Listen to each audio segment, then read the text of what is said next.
Rathus hated everything about the White Mountains. He hated the cold and the way it made him shiver despite the modifications to his suit.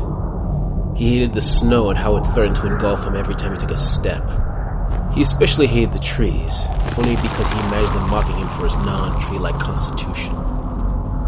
If he had a choice, he would have stayed in the city of Cairo, perhaps tinkering with a new decorative headdress for a wealthy patron or fixing the blasters of a pyromancer.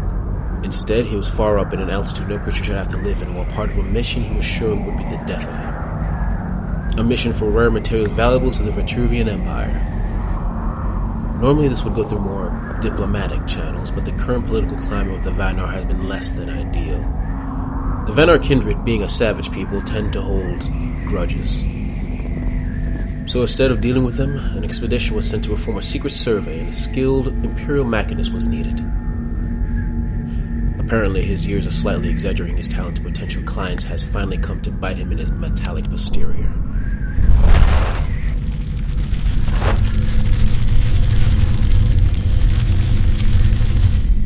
So today, like every other day, he was in a barely functional tent next to a barely functional heater, trying his best to analyze the latest piece of rock by some hopeful junior mechanist with barely functional brains. The stream of useless rocks showing that they considered anything shiny as potentially valuable. As he got ready to throw another stone into the bin, a crash outside caused that stone to drop from his hand, clattering to the floor. Running out of his tent, he saw the camp's small unit of orb weavers and sandhunters spreading out, creating a perimeter, while the lead portal guardian stood in the center, ready to lash out at anyone coming up upon them. Which explained why the guardian was quite surprised when he was gored from behind by a frosthorn rhino. The creature seemingly appearing from underneath the snow despite its massive size. The other soldiers were caught unawares, snow chasers and crystal cloakers assaulting them before they had time to react. In the confusion, Rathus did the only reasonable thing. He ran. Rathus headed for the skimmers. Although no expert driver, he had enough training to fly in the direction of away. Looking back behind him in case of danger, he soon found himself flat on his back and suddenly slammed directly into an ice wall. A wall he was sure wasn't there when he was first trudging up that mountain. As he gathered his wits, he heard the rumble of breaking earth as more walls formed to his sides, forming a long hall with only one possible exit, the direction of his former camp. Rathus knew he was trapped, but he also knew someone of his skill might prove valuable. Vanar are savages, but they could be reasoned with. He could easily offer his technical skills for a chance of survival. As he heard footsteps behind him, Rathus turned, readying one of his best pitches on the unique talents he possessed. Those words of compromise and salesmanship left his mind, however, when Rathus saw the face of the person coming towards him. If there was any one symbol of the savagery of the Vanar, it is Kara Winterblade. An uncompromising warlord, she was not known for mercy on the battlefield.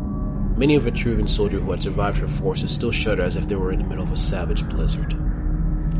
Kara continued walking, her stride agonizingly slow as if intentionally making Rathus suffer, until she stopped about 2 meters away from him. She stood there in silence, unmoving, but something told Rathus that speaking would be the worst thing he could do.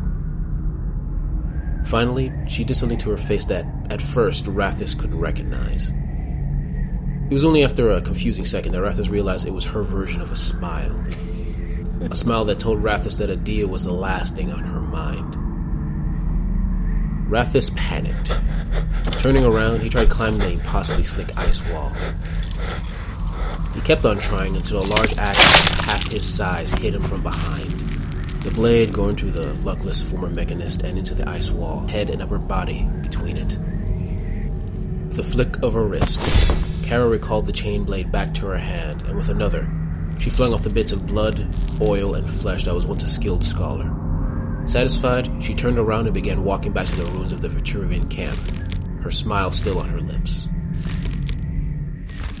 In the frozen north, beyond the White Mountains, lies Halcyon, home of the Vanar Kindred.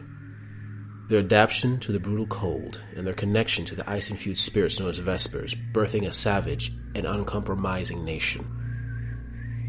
To be a member of the Vanar Kindred is to be the sword armor of winter.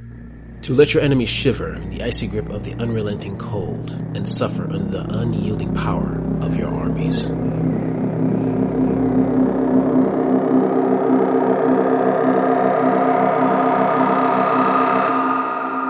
Hey guys, I hope you enjoyed this short story / description.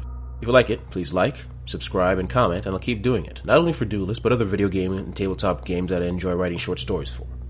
Anyway, thanks for listening, and see you next time.